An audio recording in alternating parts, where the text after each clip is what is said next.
नमस्कार साथियों, मैं संदीप पुनः स्वागत करता हूं आपके अपने ही YouTube चैनल संकल्प विद संदीप पर। साथियों, कैसे हैं आप लोग? हम आशा करते हैं आप मस्त होंगे, जबरदस्त होंगे और अपने लक्ष्य के प्रति प्रतिदिन आगे बढ़ रहे होंगे।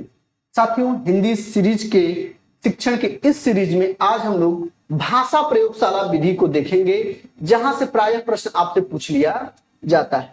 अगर हम लोग भाषा प्रयोगशाला विधि में देखें तो भाषा शिक्षण में प्रारंभ में पढ़ने लिखने के स्थान पर सुनने बोलने को बल दिया जाता है। इस बात को समझ लीजिएगा। कक्षा की अपेक्षा भाषा प्रयोगशाला में विद्यार्थी अधिक सक्रिय रूप से भाग लेता है। यानी हम यह कह सकते हैं कि कक्षा अध्यापन का पूरक ही भाषा प्रयोगशाला है। कक्षा अध्यापन का पूरक ही क्या कहलाता है? भाषा प्रयोगशाला कहलाता है। यह बिंदु इंपॉर्टेंट है। इस विधि में भाषा की रिकॉर्डिंग अधिक स्वाभाविक वातावरण की सृष्टि करती है।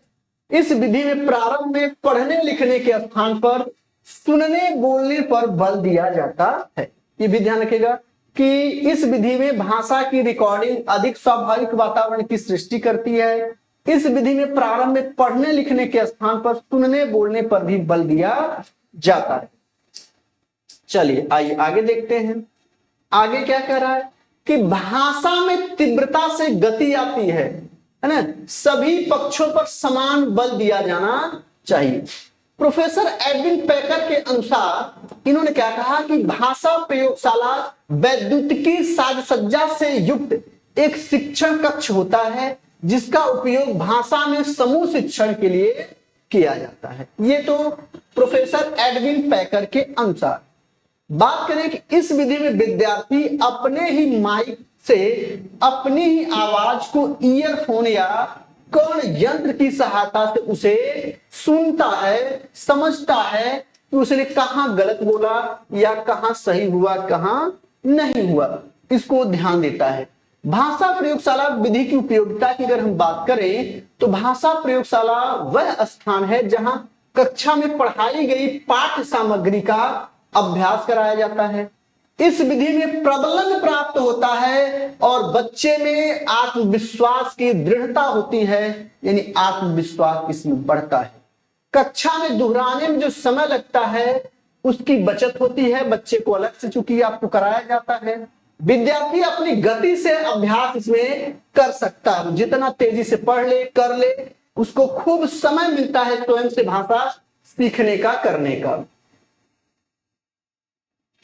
हाँ, भाषा विभिन्न पक्ष कौशल है जो भाषा प्रयोगशाला में सरलता से संभव है। तो आप क्या कहेंगे भाई कि श्रुतलेख, पठन, शब्दावली, वाक्य, ध्वनि।